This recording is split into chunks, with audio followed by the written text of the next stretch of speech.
Bonjour, aujourd'hui on va présenter une leçon concernant les verbes pronominaux. Alors, qu'est-ce que ça veut dire les verbes pronominaux? La forme des verbes pronominaux à la conjugaison. Alors, on va commencer par la définition des verbes pronominaux. Qu'est-ce qu'un verbe pronominal? Qu'est-ce qu'un verbe pronominal? Regardez, qu'est-ce qu'un verbe pronominal? Alors, la définition pour les verbes pronominaux, tous les verbes qui sont accompagnés d'un pronom personnel réfléchi font partie des verbes pronominaux.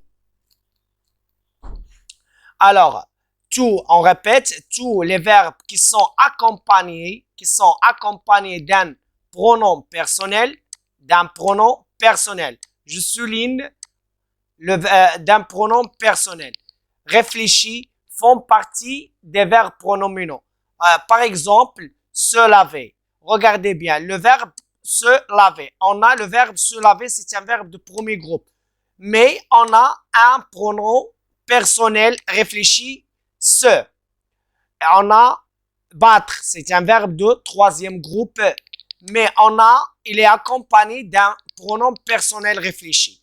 Aussi, on a promener, c'est un verbe de premier groupe. Il est aussi accompagné d'un pronom personnel réfléchi. Alors, il y a beaucoup de verbes qui sont accompagnés d'un pronom personnel réfléchi. On l'appelle, ou bien on les appelle des verbes pronominaux. Maintenant, on va voir la forme des verbes pronominaux à la conjugaison.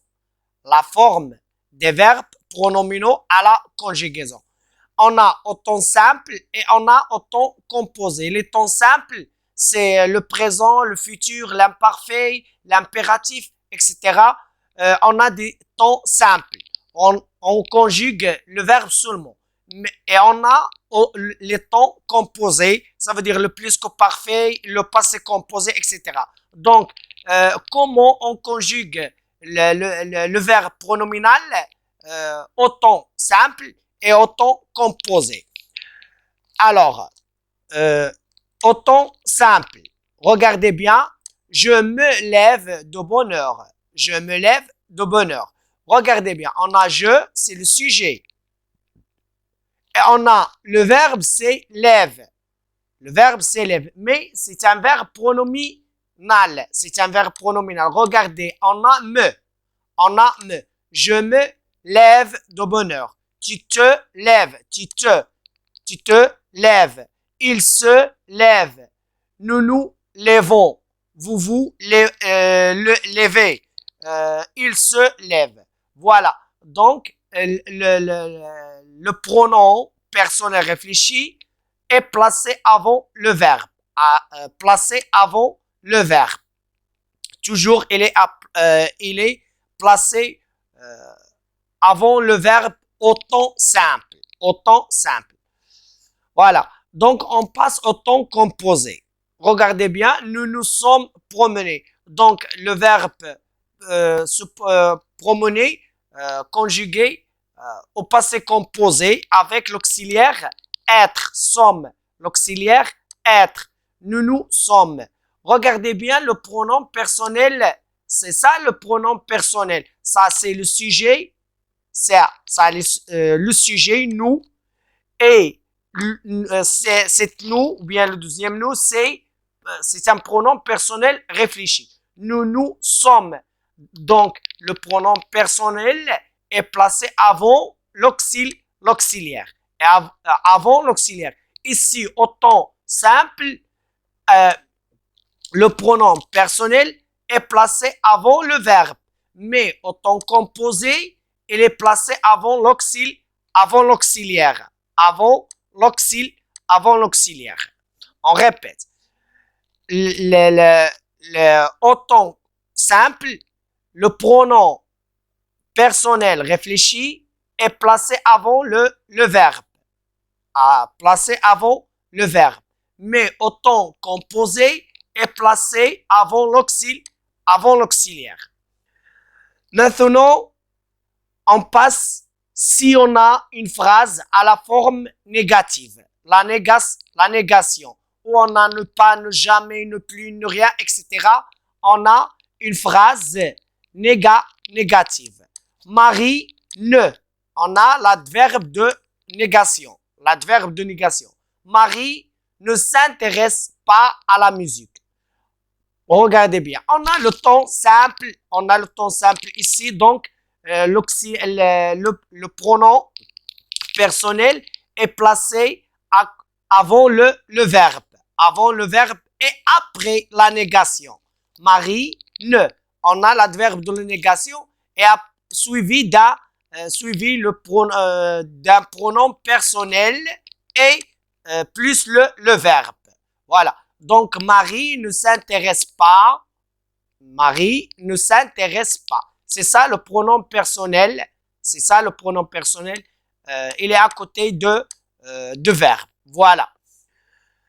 Maintenant, si on a l'interrogation, on a une phrase interrogative. Si on a une phrase interrogative. Regardez bien, on a l'interrogation par l'inversion du sujet ici. Se rappelle-t-il ce rendez-vous? Se rappelle-t-il ce rendez-vous?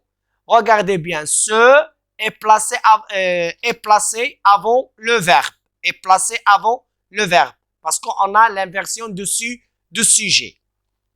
Voilà. Et maintenant, si on a une phrase impérative négative. On a une phrase impérative négative. Regardez bien. Ça, c'est une phrase impérative. Le verbe est conjugué au temps de l'impératif. L'impératif, c'est un temps simple. Voilà. Donc, on a la négation, l'adverbe de négation. Ne pas. On a la négation. Regardez bien, le pronom personnel est placé avant le verbe et après ne. Et après l'adverbe de négation ne.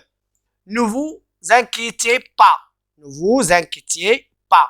Alors, si on a une phrase impérative négative, le pronom personnel est placé après l'adverbe de négation ne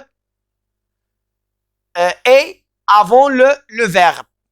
Et avant le verbe. Regardez la place du pronom personnel. Réfléchis, vous. Ne vous inquiétez pas. Ne vous inquiétez pas. Remarque, si on a une phrase impérative, affirmative. Si on a une phrase impérative, affirmative. Le pronom réfléchit après le verbe. Voilà, donc la place du pronom réfléchi, c'est après le verbe. Après le verbe. Par exemple, approchons-nous. Approchons-nous de la fenêtre. Approchons. Ça, c'est le verbe. Donc, le pronom réfléchi, nous, est placé après le verbe. Et n'oubliez pas le trait d'union. C'est placé après le verbe. Est placé après le verbe. Approchons-nous de la fenêtre. Voilà. La deuxième phrase, habillez-nous, habillez-vous, pardon. Habillez-vous chaudement. Habillez-vous chaudement. Donc, le pronom personnel est placé après le verbe.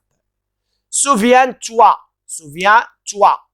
Souviens-toi. On a le verbe se souvient et le pronom personnel toi. C'est placé après le verbe. Repose-toi bien. Repose-toi bien. Donc, on a le verbe repose et on a toi, le pronom personnel réfléchi est placé après le verbe. Alors, c'est ça la leçon concernant les verbes pronominaux. On a vu la définition, on a vu la forme des verbes pronominaux à la conjugaison, au temps simple, au temps composé, dans la phrase à la forme négative, à la phrase impérative négative, à la phrase impérative affirmative. Merci de votre attention et à la prochaine leçon. Inch'Allah.